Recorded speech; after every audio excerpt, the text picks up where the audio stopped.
Hey, business building warrior, I got to tell you, I am so excited about the episode you are about to hear.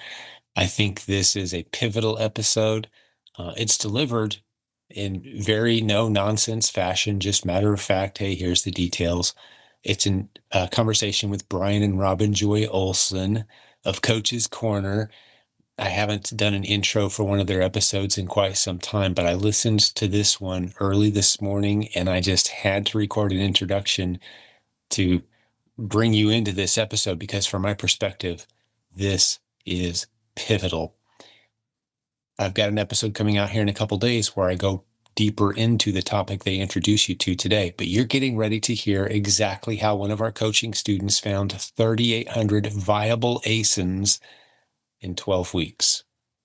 These are ASINs that sell frequently, 50 times or more per month.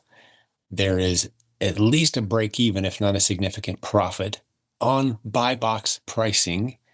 They're viable, meaning there's a good source. They've passed the 3-step check, etc. These are good ASINs in 12 weeks. Good products, all worthy of being examined and tested. That's huge. This kind of thing has never been possible before for us as Amazon sellers. I love the visual that Brian creates today where he talks about you can pan for gold using your little handheld pan. And absolutely, that's the hunter mentality, hunting for winning ASINs, always looking for more winning ASINs, right? Or you can bring in a big machine that scoops up the whole creek and just filters through it. Now, obviously, that's a little more expense, but not that much more. It doesn't cost a lot of money to build a massive database that belongs only to you with your products that you're ungated in, that you found using your tools and strategies and lists. And Brian and Robin Joy are going to go into all of that. But I just wanted to emphasize we are at a pivotal point for reselling where you can do both, sure, but you need to be aware that there's two strategies now that have emerged. One is the equivalent of holding a little pan in your hand and shaking for gold in the creek. The other is the equivalent of bringing in a big old machine and scooping the whole creek up and filtering through it every day. You never lose track of ASINs. And I love this key point, and I wanted to emphasize it a little bit more. This is probably why I did an intro. You're building an asset. For the first time in reselling history, I've been doing this over 2 decades, you can finally build an asset. What does that mean? That means something that can be handed to someone else. It can be sold. It can be transitioned easily. You can put someone else in charge. It can be automated. You're building an asset. You're not building a hustle. You're building an asset. And that's what I'm so excited about today. You're going to hear about some of the resources. We got links to everything that they mentioned today. Arbasource is highlighted in today's episode. If you want to check them out, silentjim.com/arb, A-R-B, silentjim.com/arb, a great offer, discount for this community. So many people are reporting incredible results with them, but we've also got Nepedo, which can be used for this same purpose, another popular tool. They're located at silentjim.com/OA leads, as in online arbitrage, OA leads. We've got several good list generating services, lead list generating services that we're starting to talk to and excited about. We're going to put links to all that in the show notes. You can go find all that. Jump into our free Facebook group. There's a link at silentjim.com if you're not a member yet. Jump in there, ask any questions you have about this episode or any other episode. We'll give you the resources, give you the discount links. Typically, we have a discount link to everything that we mention because we've built relationships with the service providers who serve this community well. So I just wanted to throw all that out there to say, man, you're getting ready to hear a powerful episode. Take it seriously. Consider it. Odds are you're not thinking about reselling the right way yet. You're not thinking big enough yet. And big doesn't mean expensive, complicated, long-term. Big just means let's build a massive catalog, which isn't hard to do. And then ask the software which makes the most sense to sell today, which products make the most sense. What software is it? Of course, we're talking about 3P Mercury. You'll hear Brian and Robin Joy talk about that as well today. There's a link to that in the show notes. 3pmercury.com/friends is the best price. This is a pivotal episode. You'll want to listen to it again if it doesn't sink in, if you're distracted, if it doesn't make sense. Listen to it 2, 3 times if you have to. Do not miss this episode. I've sent it to our team. I woke up early today, got my routine rocking. Then I emailed and texted pretty much everyone on our team saying, you must hear this, because they've really boiled it down to the simplest form of what the opportunity is. And I couldn't have done a better job myself. I'm going to let them explain that part of it, but I do dive deeper into it on the episode that's coming out later this week. So enjoy this episode, and then the episode immediately following it, I'll be going deeper into some of this. And what's crazy is I recorded my episode before I heard theirs. So you're going to hear a little overlap, but I go in a slightly different direction on a few different points. So they're about to provide all the proof and evidence that you'll ever need, that you can find a whole bunch of winning, viable, test-worthy ASINs about as fast as you want to find them, and build a massive catalog.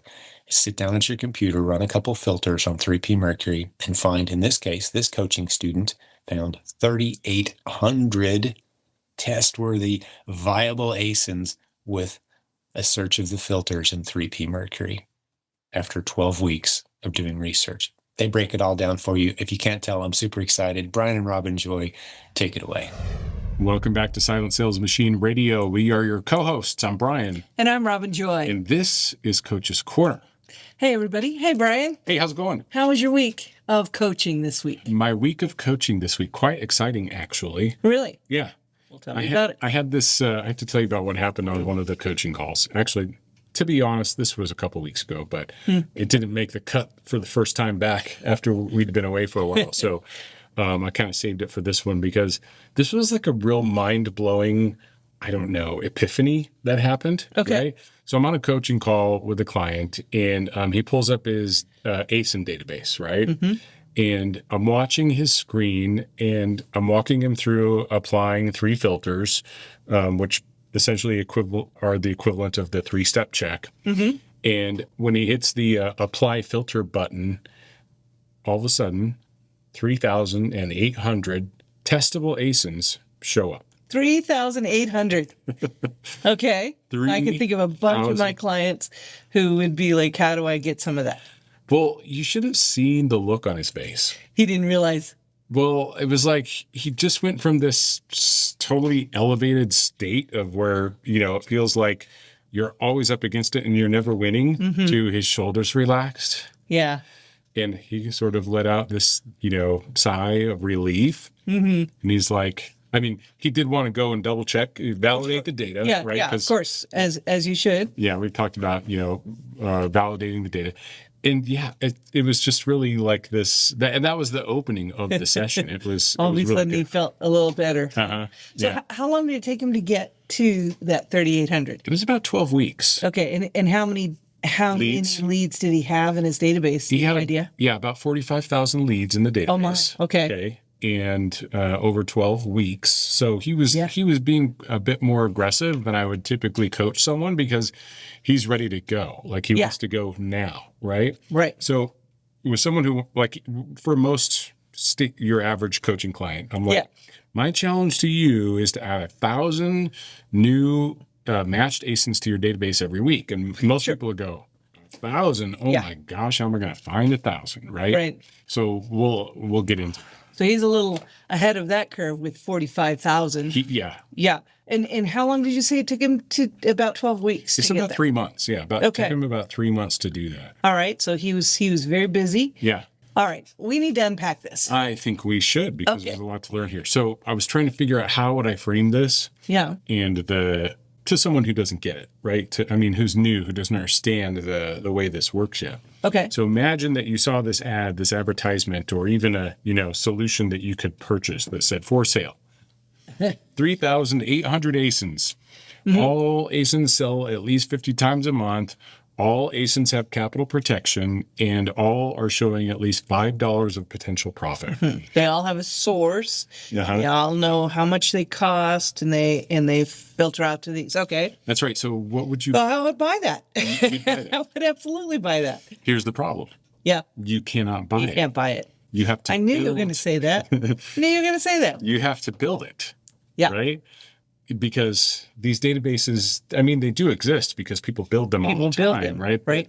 It is their own intellectual property. They're not likely to put that database up for sale and say, here, take all of my ASINs, right?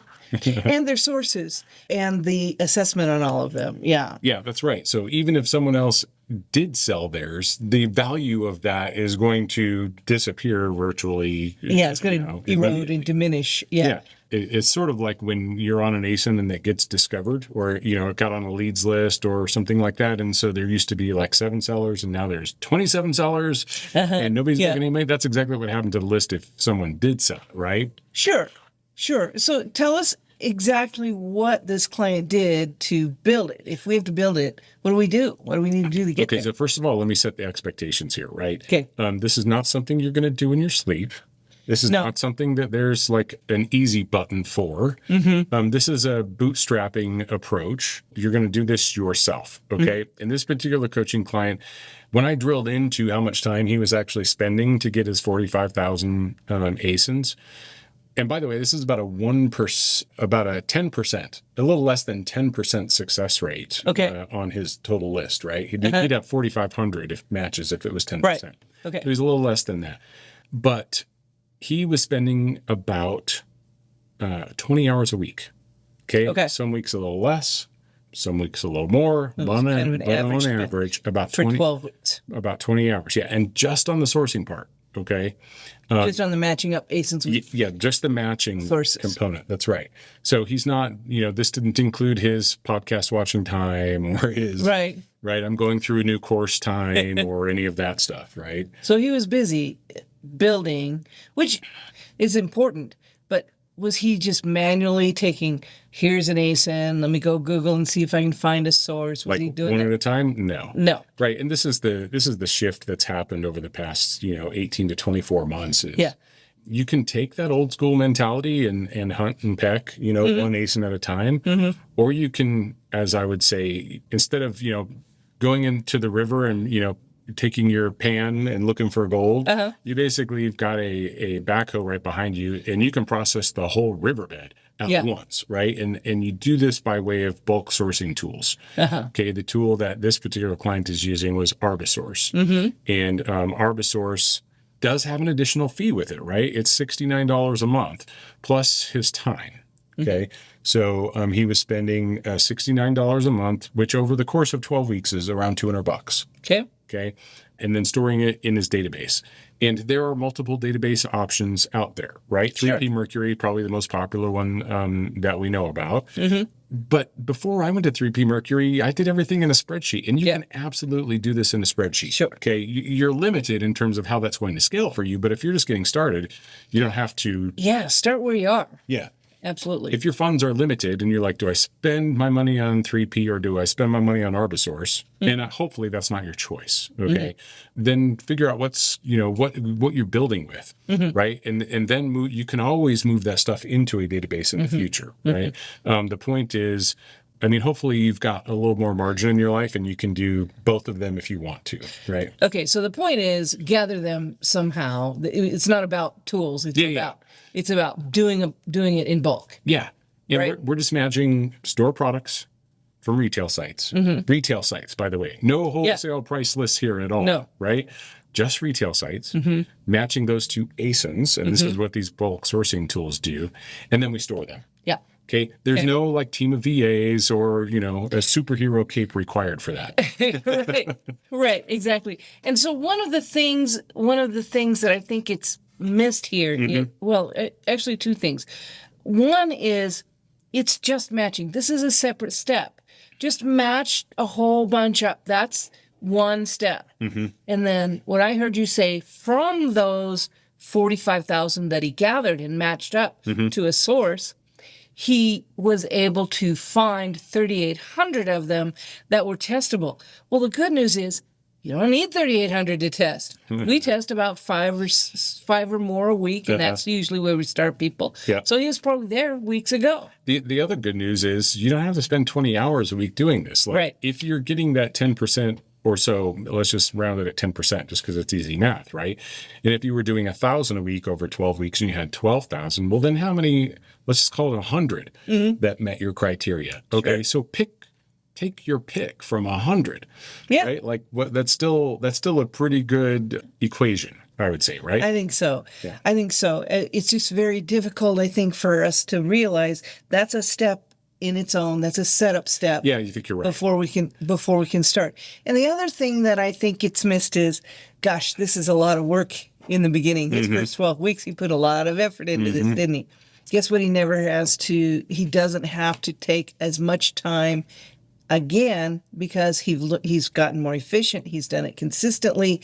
And this is not a forever you're going to have to spend 20 hours a week sourcing. Yeah. I don't want that message to come across at all because as you're building, you've got something that you've built, and then you get it into a system where it continues to build incrementally. The first few weeks, though, that's the toughest part, but it's not the part that lasts. Right. Well, first of all, it's tough because you don't have a lot of experience doing that. Yeah. And then the other reason, You're trying to figure out how you want to set up your time and start and restart and reformat and do all the things, right? Absolutely. Right. And you find all the things that you keep track of, but then you realize you don't need most of those things. You just need ASIN and source. And right. And one of the mistakes I see people make a lot of times is to put too much work on the front side of that effort. Oh, well, I need to make sure all this data is perfect before I put it into my database.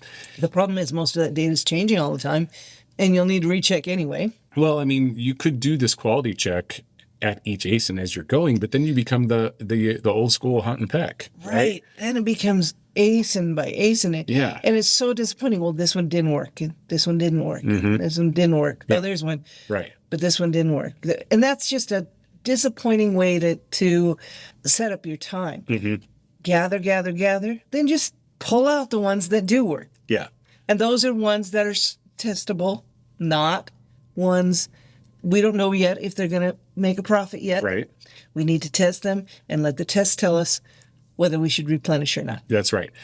So the math is actually, to be more accurate, is about 8% rate on that. And so the 45,000 goes down to 3,800 after he applies the 3 filters. And this number will vary. That's what he has to get. But yeah. It doesn't mean that that's the number for everybody. A lot of it depended on the sourcing methods that he was using while he was doing that, what stores he was scanning, whether he was doing storefront stocking or not. I mean, there are a lot of things that go into that. And, 8% might seem small.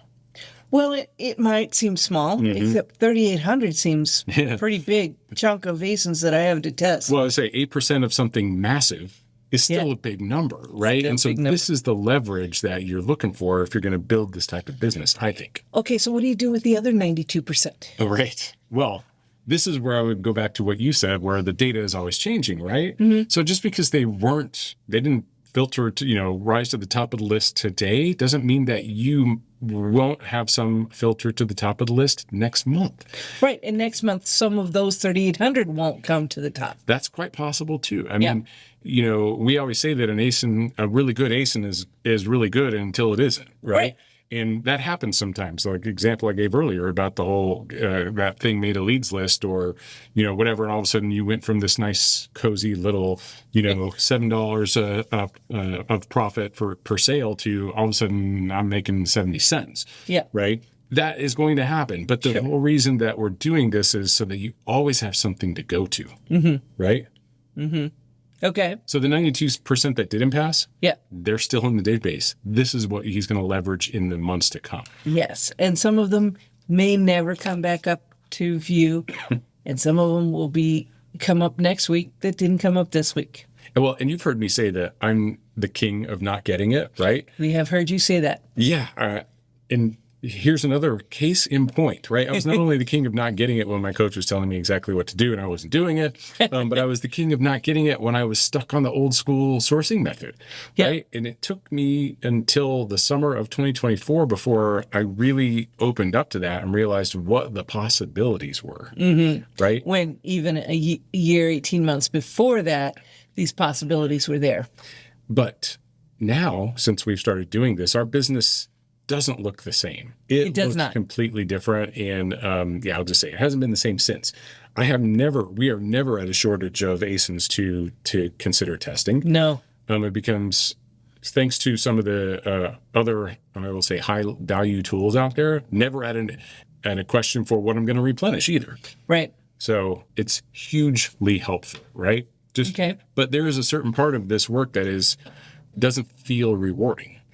True. So now I'm going to use your analogy that you always use of the Karate Kid. Okay. Stealing my lines? Well, Daniel had to paint the fence. And he had to wax the car. And, he was like, I'm just doing your chores for you. And this is probably what your client felt like. Yeah. I keep doing this and, I hope you're happy because this is what I've done, until you showed him what he had accomplished. It allowed him to see, which is the same thing that Mr. Miyagi did for Daniel. Mm-hmm. Then he said, okay, fight me. And he realized, he had learned a whole bunch of things that he didn't know before. Well, it's funny that you bring that up because I actually I spent way too much time on this. I put together a sequence of videos from YouTube where I cut out the section where, Daniel was painting the fence, painting the house and sanding the floors and all that. And then there's that one time when Mr. Miyagi comes back from like a day of fishing and Daniel's still up there painting the fence and he gets all torqued off and he's like, hey, I'm just your slave and I'm not learning anything. And I came here to learn karate, right? Yeah. And then Mr. Miyagi says, paint the fence, and he throws a punch at him or whatever. And all of a sudden Daniel's like just muscle memory. He's doing all the stuff, right? Right. He didn't have any breakthroughs the whole time he's waxing the cars and Mr. Miyagi's off fishing. He didn't have any epiphanies during that time. And this is a time that it's difficult when you're new and you're learning these things and you're building this database to pull from. It doesn't feel, I'm doing all this work, this is going to be good. It doesn't feel like that. It feels like you're just doing busy work. But what comes out of that can be amazing. Yeah. Right. It is the unsexy work that you're not posting down on social media. Hey, I scanned 1,400 ASINs today and I added them to my database, right? Yeah. Like there's nothing really exciting about that. The exciting part was what we did on that one call, right? Which you couldn't have done if he hadn't done all that boring work first. That's exactly right. You got to do that stuff that doesn't feel like it's moving you forward. Like, we all want to skip those steps. They're no fun. They're not sexy. It's not nothing to write home about. Yeah. But it has to be done. Well, and to me, this brought up really the two identities, and this is really for myself, right? The two identities that I've had. Like, remember I used to say there's before getting it and after getting it, or before click and after click, right? There was that whole thing for me, and that I helped coaching clients realize too. Like before click, you just don't see how it's possible, and then after click, all you see are possibilities, right? The same thing here. So in the summer of 24, when I finally kind of became aware of this, of the possibilities here, I realized that my identity was shifting. I was very much in a hunter mindset before, right? Hunt. I got to go take down my kill for the day. I got to go find my 5 ASINs for the week or whatever it is. And that one doesn't work. So just forget about it and push it to the side. Today, we're keeping all that information. But anyway, versus the builder mentality today, right? We are building something. Like, we're going to do this for the long term. We're not, like you always say, I can show you how to make $1,000 next month. Sure. But we're building something that is predictable, sustainable, and scalable, right? So you need to build it. It has to have a foundation to build upon. These are the things that you have to do to get that started, right? And that hunter mentality, every day I wake up, okay, I hope I find something today, right? Yeah. I hope I can find something to test today. And so, what do? I go to the store and I scan, or I open up my online sites and I scan. And I am hoping that something shows up. And then if I do find something, you get that little dopamine hit. Yeah. It's like, I found one. And I remember this so vividly. Oh, yeah. Like when I first hit onto this, when I was figuring things out back in 2019, no, it wasn't. It wasn't the 1900s. It feels like the 1900s. The 20 teens. Yeah. Back in the teens, that I was like, boom, I got it figured out. And then I just kept chasing that sort of dopamine hit. And I will say, you change your expectations or what is delivering that dopamine hit when you're doing the building part of it. Right. Now I get a dopamine hit for, oh, I got 3,800 ASINs from that one source. Yes. Right? That's the real takedown for the day. And I know that out of those 3,800, I'm going to have some of those that meet my criteria. It's inevitable. Right. Right. So what's the other side of this? So that's the hunter mentality, is when you start from zero every day and go see what comes up today. And the builder mentality is go and gather all the possibilities. And then next step, go find out which ones you want to deal with today. Right. So it's the same amount of time, right? You spend the same amount of time hunting as you do building. So build something. Hunting is much more disappointing all the time. And it's less leverageable in the future because remember, like I was just said, in the old days of hunting, I would like, oh, that's not one. That's not one. That's not one. And what would happen to it? I forget all about it. Like I used to tell the story all the time of when I was first trying to get things figured out. And I was like, oh, if I could just sell topicals, I'd be rich. You were sure. I was so you paid to get ungated. Yeah, so finally did get ungated. And guess what? All those topical ASINs that I had sourced for months and months before that, do you think I had them? No, I did not. You thought they were just laying around on the ground. Well, pick them up anytime. It seemed like it, like the thing that when you're not looking for something, you see it all the time. Sure. Right. And then that actually comes true when you are looking for something, to the whole green car analogy or red car analogy or whatever.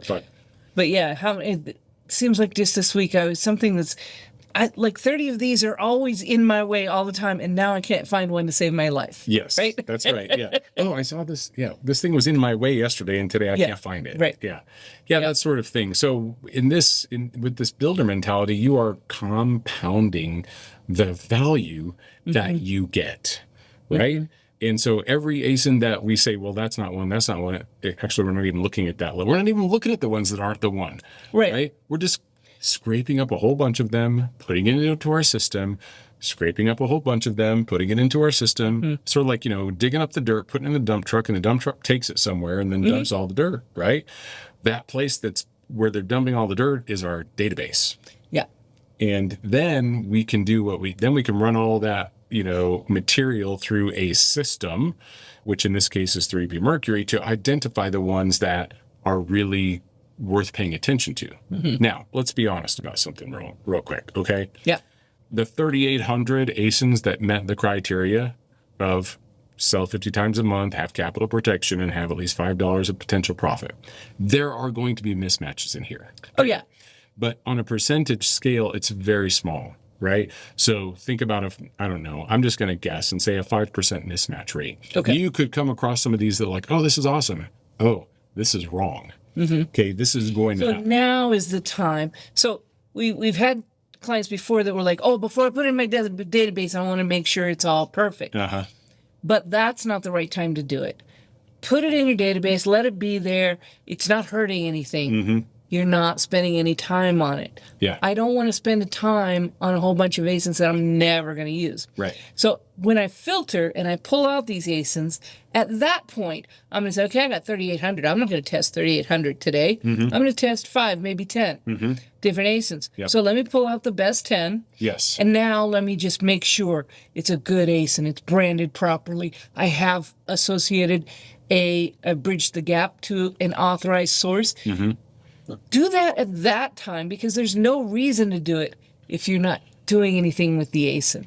So do it at that time, and then you'll know you can throw a couple of those out, no problem. Take them out of your database if you need to, and move on to the 3-step check and finding which of those are the best ones to test this week. You can actually stack the deck in your favor a bit even on the front side of that, where depending on the sourcing tool that you're using, you can only use authorized sources. You get to select, right? So you don't end up with, max warehouse, ultra buy, discount store, right? True. And you're like, oh, I would never buy from that place, right? So you would never even see those leads. Right. Yeah. But you would want to do the double checking Absolutely. Of the brand and everything, the way that ASIN's set up, and make sure that's And that's a great example of the difference between quality assurance and quality check. Okay. Yeah. I like the quality assurance approach. This is where you are only sourcing from sources that you know are authorized. Okay. Yeah. The quality check is you still got to check it. Yeah. Right. Yeah. Double check. Things change. Yeah. Check it again at the moment that you're going to test it, not at the moment you're putting it in your database. If your source is Walmart and you go, oh, I wonder if Walmart's still authorized, that's a question you don't have to ask, right? That's a done, yeah. So it's also your risk tolerance level. How much are you willing to let that go without a second check? And I would say the more important part of that is the pre-flight inspection. Absolutely. You haven't checked to make sure that's branded properly, that it's got the picture of the right thing, and those things can change. So it would do me no good to look at that before anyway. And so when I pull it out and I think, okay, this one I might test, do a double check, make sure everything's good on there, and then test. If it's not, go to the next one. Yep. In this case, I got 3,800 of them. And I may just delete it. If it's bad at that point, then I'll go and clean up my database. But I do hear the argument a lot about, well, I want to fill up my database with bad data. I'm like, okay, you let me know when you get to, well, first of all, what's full. In the case of 3P Mercury, you can store 100,000 leads, okay? But you let me know when you get to 90,000, and then we'll start talking about how we clean up your database, right? Because in this example, it would take this coaching client 24 weeks to get there. Okay, 24 weeks of his standard sourcing process to get to 90,000 leads. I don't think I have any other clients, maybe one or two, that are putting in that kind of time in just gathering ASINs to fill up their databases. Yeah. So if you are a coaching client, you're not doing that, you might consider spending a little more time on that part, because that upfront work will save you a bunch of headache. That's right. And I did lead out with the amount of time that he was spending on that. This is not in 10 minutes a week, I'm going to do this, right? But it is absolutely possible, right? Absolutely. Well, obviously. Yeah. He did it. So fill your database one way or the other. We talk about this transformation, or I was thinking about this transformation and how, would he have noticed anything after his first week? A big difference, Probably not. Probably not. Probably not even There after. might not have been any testable in that first one. That's right. There may not have been. And by the way, he's certainly refining the process as he's going. Absolutely. Each week, yes. right? I'm sure he's putting in more at a time now than he was in his first week, just because he's gotten better at it. You get better and better, and you start taking down larger chunks and larger chunks and feeling more confident. For sure. And do you think his confidence level is higher now after he sets saw those filters? that? Yeah.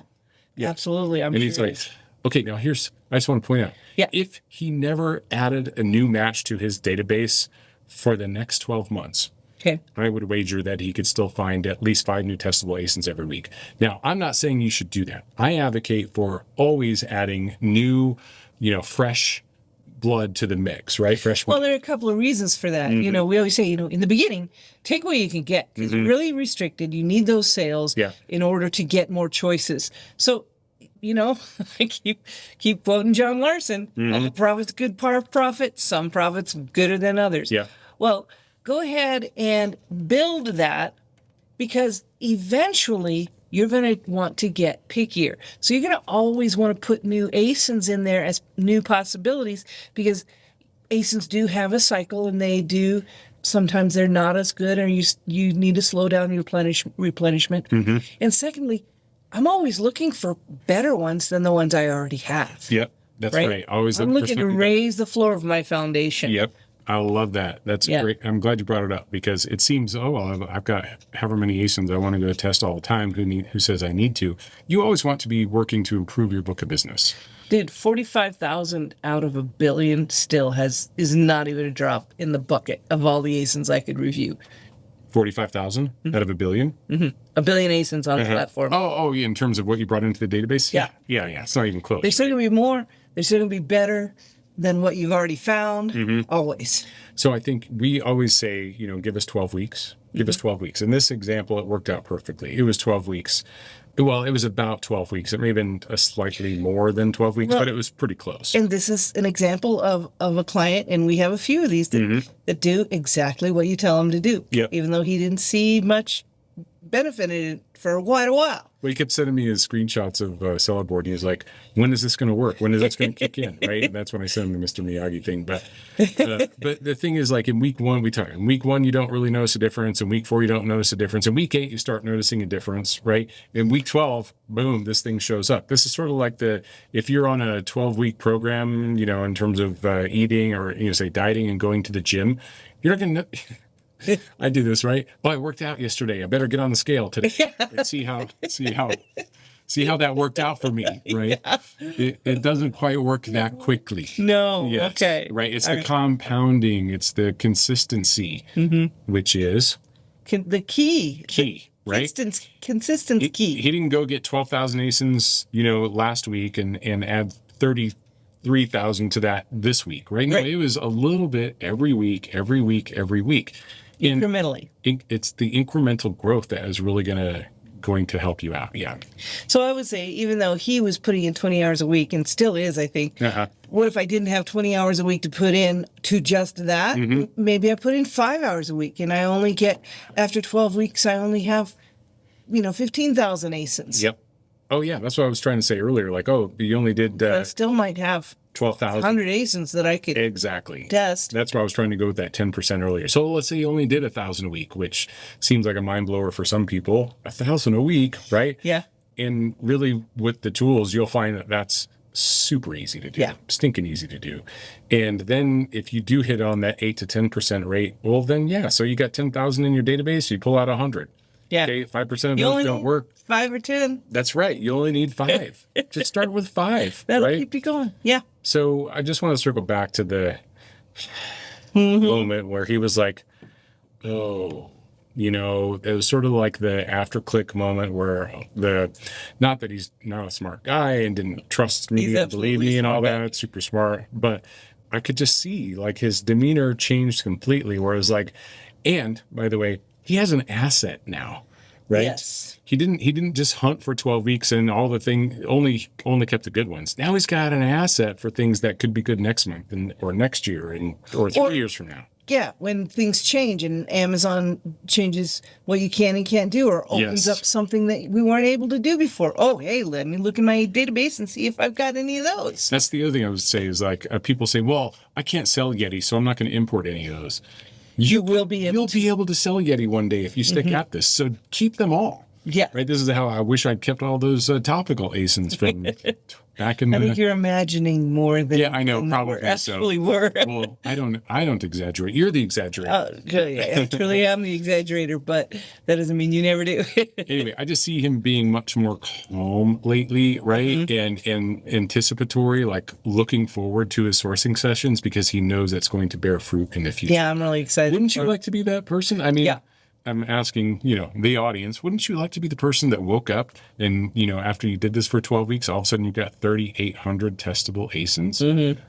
And always more coming on. And always, exactly right. But now, if he wanted to, he doesn't have to source 20 hours a week. Now maybe he does cut that back to, 5 hours a week of just adding new matches to his database. He's got new things to get down now. He's got to... Now the shift of focus is a little bit, right? Now it's... Right, now he's got that going, part of his system. Yeah. Then build the next part of his system. Yeah, that's right. Yeah. So anyway, we used to talk about the shortcut and the easy button. Yeah. Everyone wants the easy button. Everybody wants the easy button. But nobody wanted to paint the fence. Nobody wants to paint the fence. And I totally get it. I totally get it. But the mastery, as Mr. Miyagi said, is in the monotony. Right? Yeah, I'm not sure he said that, but I think it's what he meant. It's what he meant. Okay. Yeah. The mastery is in the monogamy. There's that too. It is in the monogamy. That's also important in my opinion. But monotony. Yes. The monotony. If you can manage the monotony. Yep. And deal with it for a few weeks, then you can master something that you won't have to do as hard work trying to get it figured out. Yeah. Right? Yeah. All right. Well, let's kind of just circle back and wrap this up and talk about what do you really need to do if this sounds like of interest to you? What do you need to do to actually get going on this? Okay. What do you need? First of all, I think you are going to need, I know, if you're going to have 45,000 ASINs in 12 weeks, you have to have an automated sourcing tool. It's just almost, you're really not playing in the same pool if you don't have an automated sourcing tool of some kind. I know some people who have 2 or 3 that they use all the time. Yep. And there are many, many ways to do that. Leads lists. You can take those and put them in your database. They're matched up ASINs. I mean, that doesn't mean you're going to test them right now, but boy, that's gold right there. I'm saying that those matched up ASINs are easy. That is an easy button, but don't.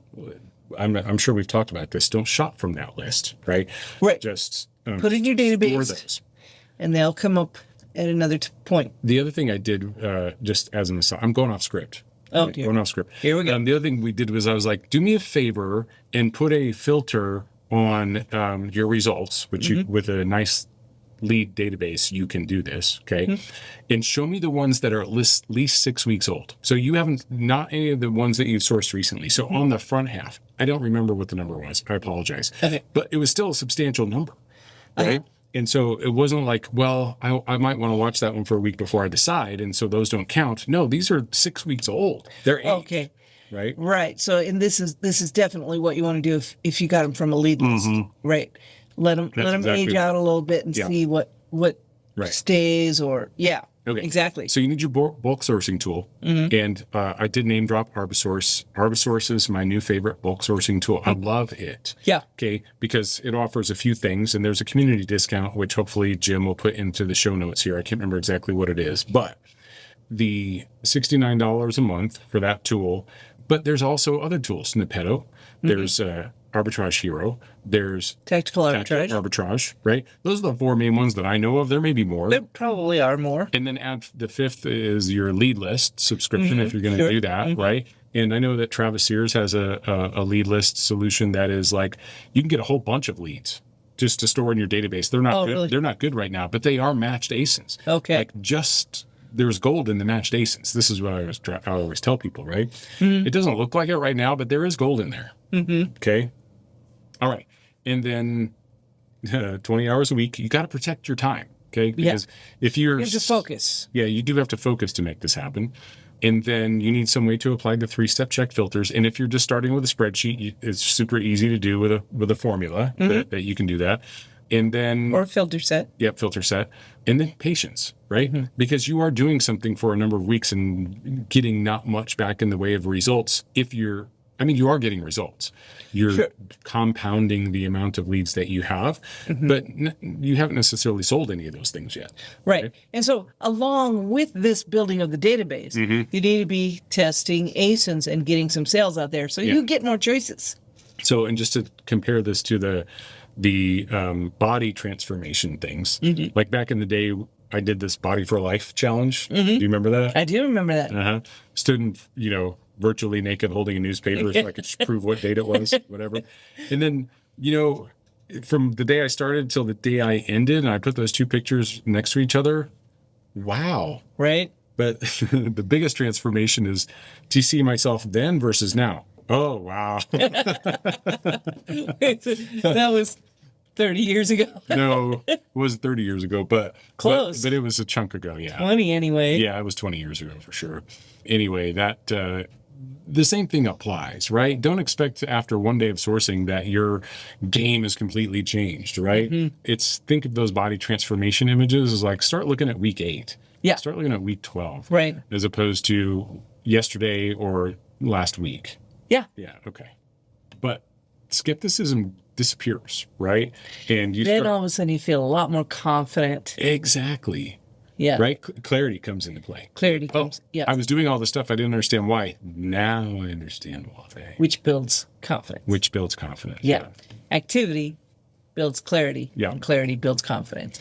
Well, I think we've covered all the pitfalls that I wanted to make sure that we hit, which are don't filter too early. Just go ahead and pull it in, and you can always clean it up later. We like to say. Make a mess. We clean it up later. Yep. We're not here to make sure everything's perfect. Yep. We're here to get going. Yeah. The consistency is also key, or consistence key. Here is a little trick around the consistency part. if you had set out, like when I was first starting and I was doing 2 to 3 hours a night of sourcing, okay, if I missed a couple of nights because something came up, I don't know, like someone had a stroke and, we spend. Not my fault. Yeah, I know.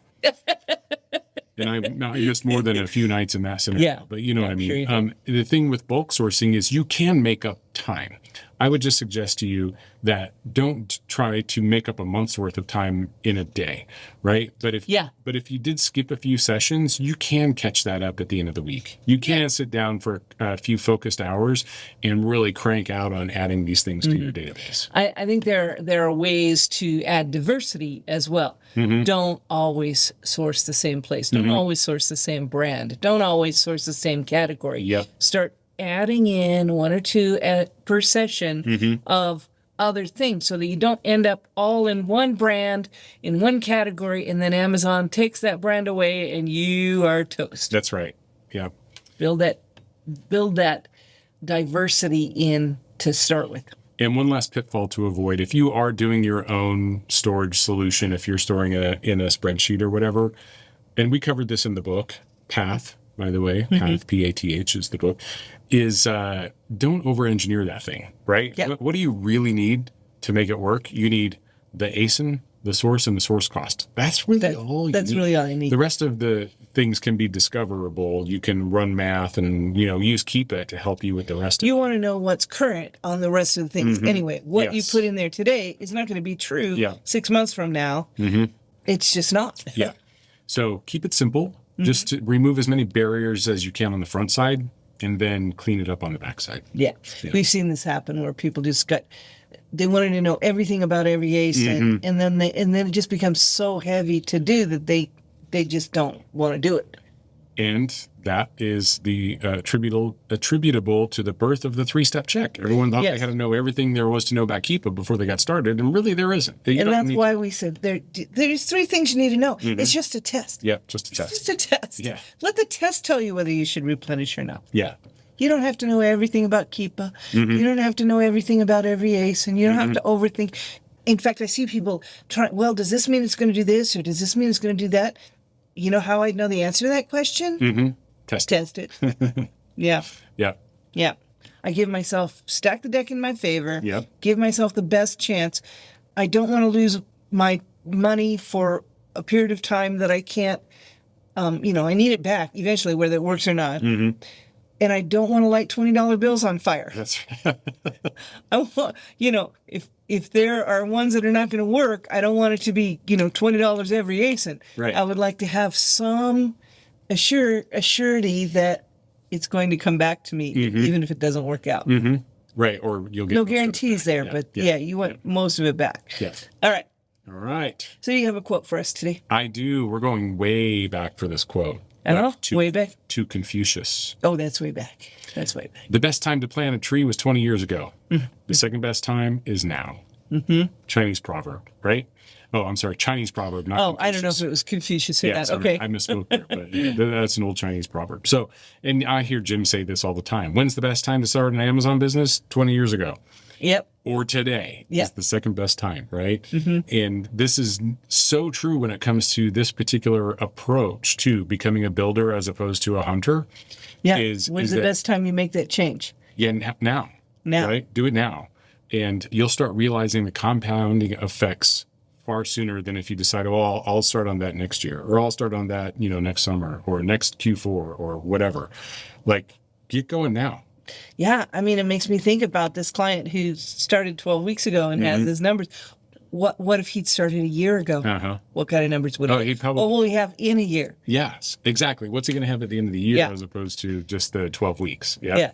So what have you been doing for the last 12 weeks? How about do this for the next? And this just circles back to the thing I love to say so much lately, which is you can have. Well, let me just back up. I used to say, imagine a world where. Yeah. Okay. And today I kind of started that off with the whole classified ad scenario. Yes. But the bottom line is you can have whatever world you want. Yeah. And that, you have to define it, first of all. And then you have to build it. Define it and build it. Right. And so get the vision of what your perfect Amazon business looks like, and then go build it. There are answers everywhere, right? It's just a matter of you getting clear on exactly what it is and then taking action. Yeah, I agree. All right, so let me ask you a question. Okay. I know it's usually not my line, but I'm going to ask you a question anyway. Okay. So let's say I have built my database and I do have 3,800 ASINs to test, and I don't want to rest on my laurels. What do I need to do? Go test those ASINs. Let's go test some more ASINs. All right. Let's go test some more ASINs, everybody. Let's go test some more ASINs. Talk to you soon. Hey, before I let you go today, I've got a good friend of mine, Mr. Jeff Schick from jeffschick.com, our resident expert for all things Amazon legal and policy, e-commerce, eBay, Walmart, all the sites. He and his team have done such a great job serving our community with tips and insights on those legal and policy edges to keep us all safe. What's on your mind today, Jeff?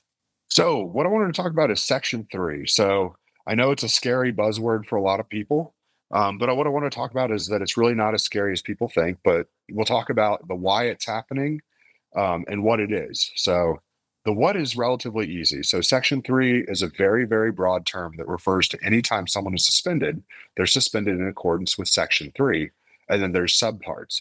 Now, the two most common reasons people get suspended under Section 3 these days are supply chain verifications, which is where they're trying to make sure that the goods you're selling are coming from good sources and that they're not counterfeit. The second type of Section 3 verification is a stolen goods verification.